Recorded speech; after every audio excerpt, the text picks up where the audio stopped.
What if the perfect friend suddenly showed up on your doorstep, but then you realize that that perfect friend is less than human?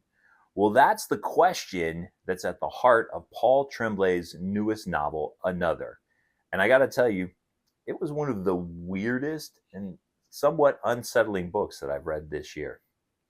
Hi, my name is Jonathan. This is Mr. Pearson Talks Books. I'm an elementary school teacher who likes to read middle grade fiction so that I can make recommendations to my students, to their parents, and to other teachers in order to help kids fall in love with learning.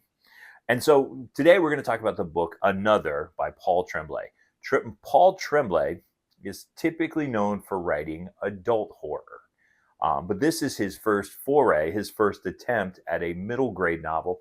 And I got to tell you, I think he nailed it. I've never read any of his other books, so I'm not terribly familiar with his work. But this one was creepy. It had a lot of heart. It was very fast paced. I read it very quickly and honestly really enjoyed it. So this story is about a boy named Casey. And Casey was going to school during the COVID pandemic. And if you know anything about the COVID pandemic, lots of students were stuck at home and had to do classes virtually. They had to do classes online, doing through Zoom or Google Meet. I had to teach second graders during that time. And let me tell you, it was so much fun.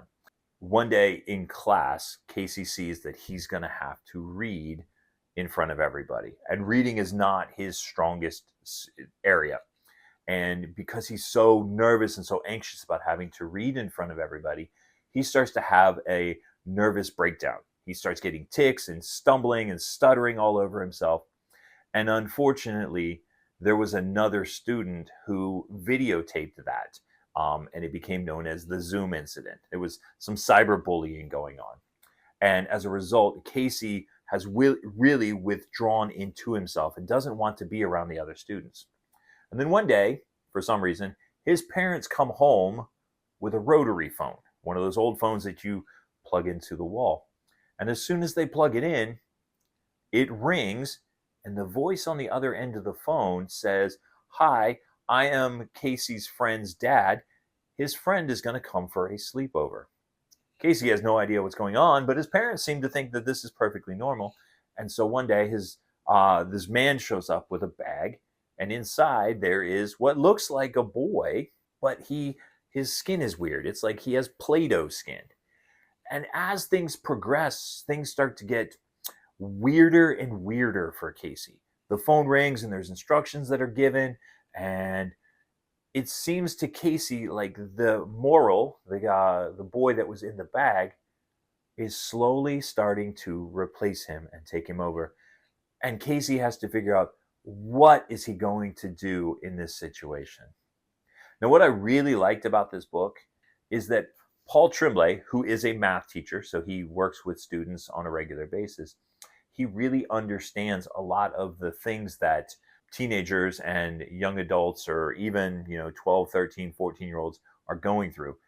And in this particular case, the big theme is loneliness and isolation.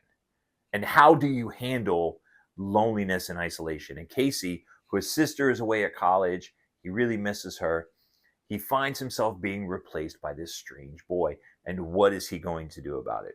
Now, I got to tell you, that right there is what is the heart of all of the scariness, is that loneliness and isolation, that feeling that you're being replaced by someone else. As a result, this book doesn't have a lot of jump scares. There's not creepy, or there's nothing like scary or gory or anything like that. There's just this slow burn creepiness of what's happening as Morrill slowly interjects himself into Casey's life and starts to push Casey out. And one of the things that I also liked about it is it's a little bit unsettled at the end, because you get to the end and there's no clear answers as to what is going to happen next. It's not left on a cliffhanger, but Paul Tremblay doesn't really answer all of the questions. And so it's a book that really sticks with you because you're constantly thinking, what is going to happen? Like, what is going to happen next with this phone? What's going to happen next in this situation? Why did all of this happen in the first place? Now, I do need to say that this particular book is not necessarily appropriate for all middle grade readers. I would not, as a third grade teacher myself, I would not recommend this to any of my third graders. But for the right reader, this might be good for late fourth grade, fifth grade, even sixth grade. It reminded me the slow burnness of a book like The Absence of Sparrows, which also had that slow burn creepiness to it. I will leave a link to my review of that book down in the description if you want to check out my thoughts on that.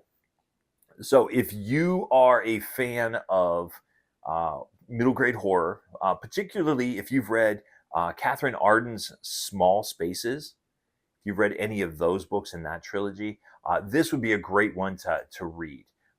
It doesn't have the jump scares that you might find in, say, Whispering Pines or in Spirit Hunters by Ellen O, but it's very unsettling, and I think that that's a different type of creepiness. For the right student, this is going to be perfect. What is your favorite middle grade horror novel? Leave the title down in the comments. I'd love to hear what you're reading. And as always, my name is Jonathan. This is Mr. Pearson Talks Books, and we'll see you the next time.